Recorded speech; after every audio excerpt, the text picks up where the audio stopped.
And our next presentation is going to be on wine, a fascinating laboratory. It is Philippe Masset, Associate Professor at EHL Hospitality Business School. Philippe, it's all yours. Thank you very much for the introduction. Thanks also to Charlie for the invitation. This is really a pleasure to be here. Thanks to Carl, thanks to Ali as well. So it's really amazing to have the opportunity to be here and to discuss about a fascinating topic, wine. My presentation will actually be somewhere in between wine economics and wine psychology. So basically, the idea is to talk a bit about the perception of customers when tasting a wine. And this is mostly based on experiments. And I think this is something that is pretty cool about wine. You can do some experiments, you can investigate quite a lot of issues, and that's quite fascinating, actually. In this talk, I will focus on two related issues. The first one is the connection, or the relationship between the expectations that we might have when tasting a wine and the perception we have of the wine. So the idea is just to check what's the role of the expectations on wine perception. And then in the second part of the talk, I will have a look at how the different senses, such as seeing something, hearing something, the taste as well, how they interact when we taste the wine.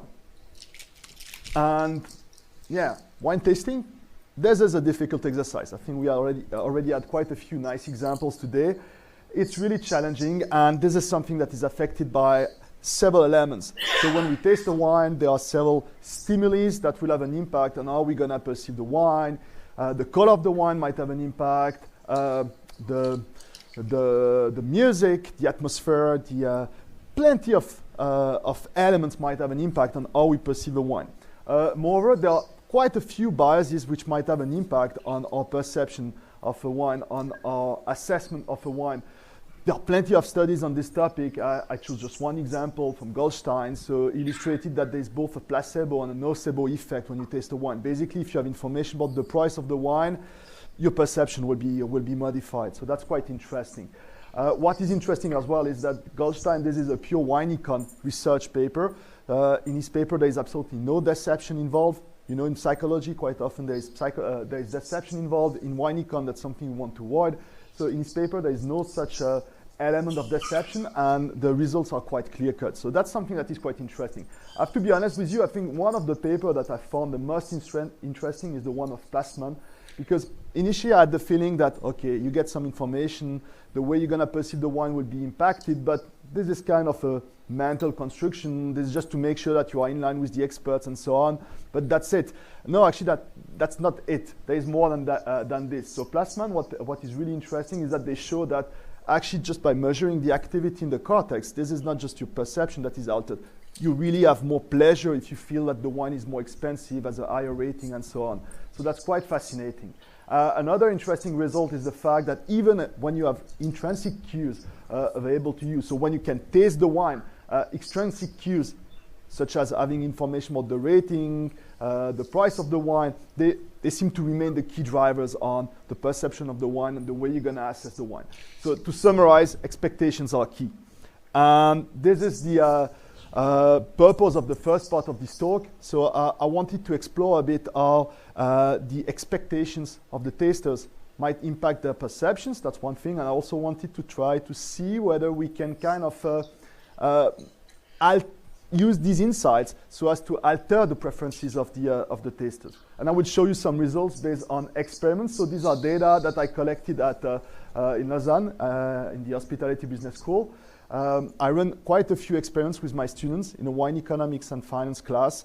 What is quite nice is that these are last year students. They all have some knowledge about wine, so at least a minimal knowledge, and some of them are actually quite good because they are part of tasting committees. Some of them even take part to competitions, and I can control for that. So the sample size is quite small. That's typically 20 to 30 people per experiment, but I can control for pretty much everything.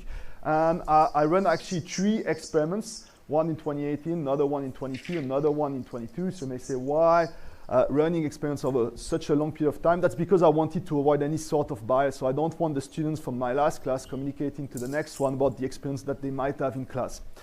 And here I will focus just on 2 of those experiments.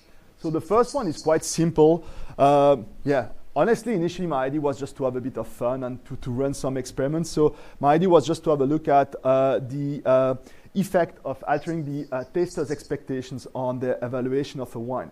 I ran a blind tasting. There were 5 wines. So that's the number 1, so a Syrah from Cornas.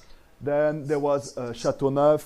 And the third one was Domaine de l'Horizon from the Languedoc-Roussillon. So there are 3 nice wines. They all come from southeastern France. Of course, they are quite different in terms of blend, but all of them are very good wines. And what I did is that I just served those 3 wines. I asked the students to answer to an online questionnaire. And then after those 3 wines, I shared with my students some information about the wines that they just tasted. So I gave them information about the ratings of the wines.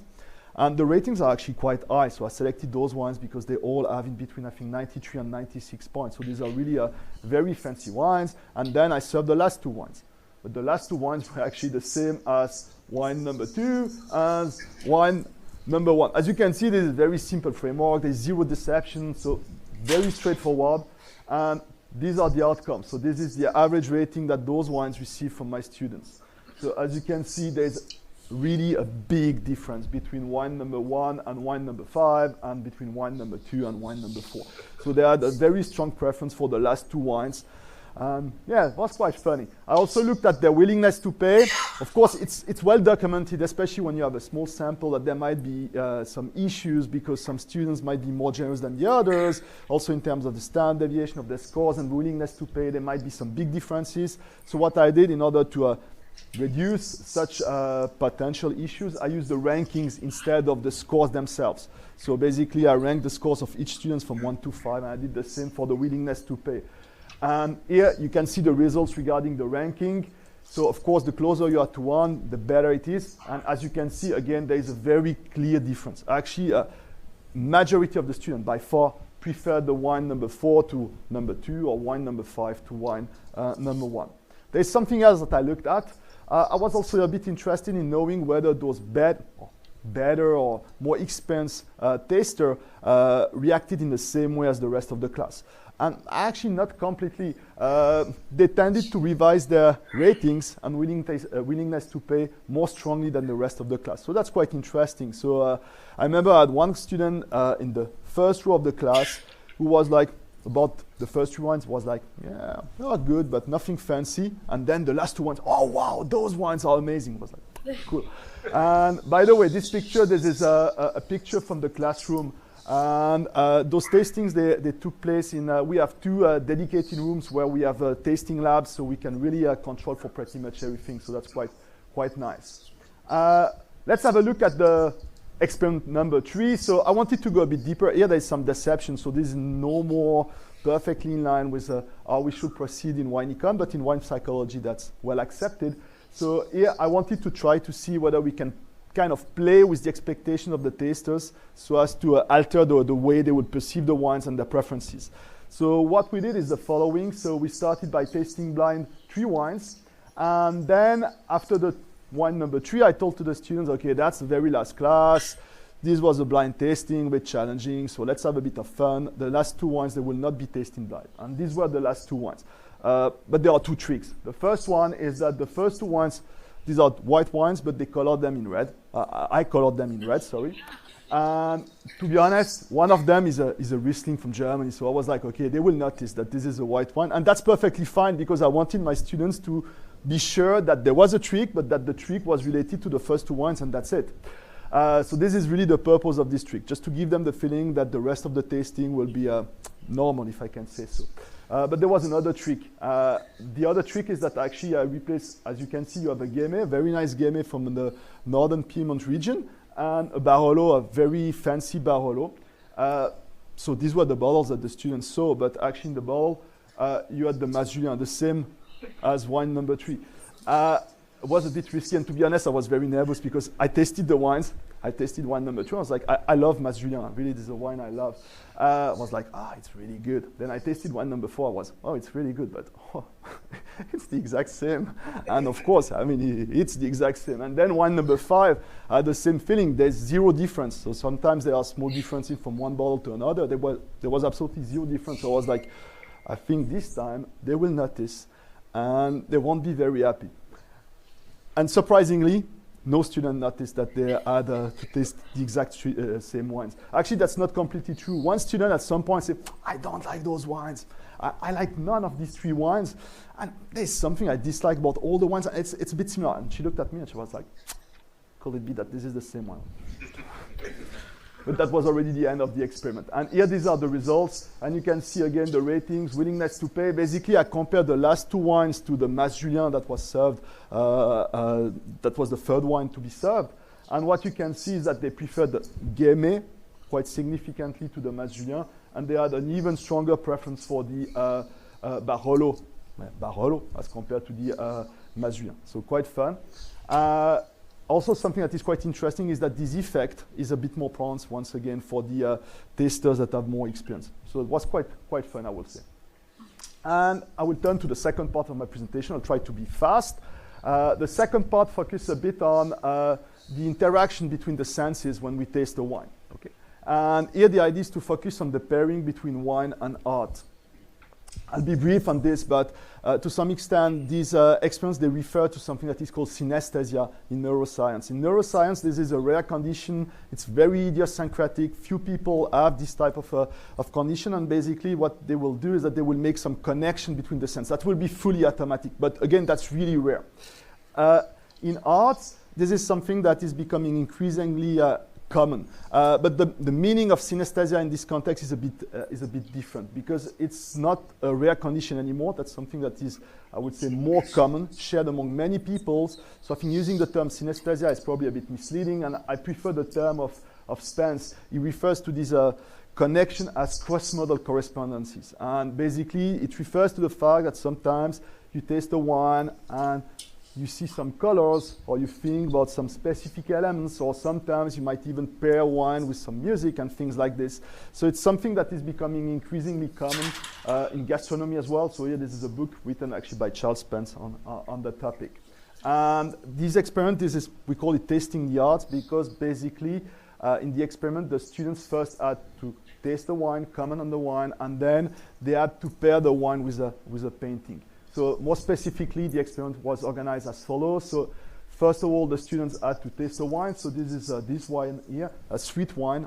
It's really an amazing wine from vintage 2007, so already aged, so quite complex. We have close to 500 participants. So this is really a large sample in this case. And the tastings, they took place over a period of 3 years. And after that, we show 11 paintings to the students, and we ask them to pair the wine with one of these 11 paintings. And the first thing that we want to look at is whether there is an association that takes place. And indeed, as you can see, it's quite obvious there are 2 paintings that the students very often pair with the wine. So 34% of the students, they pair the wine with a painting of Georgia O'Keeffe, and another 24% of the students, they pair the wine with a painting from Vincent van Gogh. So pretty interesting. So it seems like there is an association. That's not random. We wanted to go a bit deeper, because of course there is also the risk that they enjoy the wines, and you are happy, you have a good wine, so you just select a painting that you like as well. So there is a risk that actually the matching has nothing to do with cross-modal correspondency, but perhaps it relates just to their preferences. So in order to check this, we run an online questionnaire, and again, we ask the students actually to select one of the 11 paintings, but in this case, wanted them to select their preferred paintings. We just wanted to check whether we got the same paintings as in the experiments. And in the second part of this questionnaire, we also shared a tasting note to the student. This is a tasting note that we generated with AI. And it's actually, we simply use ChatGPT, and we asked ChatGPT to merge together the tasting note of our oenology lecturer as well as the tasting note from the wine advocate, because this wine has been tasted and very highly rated by the wine advocate. And we also asked ChatGPT to add some metaphors to the tasting note. And the idea was just to check whether once you share the tasting note, if you ask the students to pair the tasting note with a painting, whether there is, again, an association that takes place. And that would be quite fun, because here they do not taste the wine. They just read the tasting note.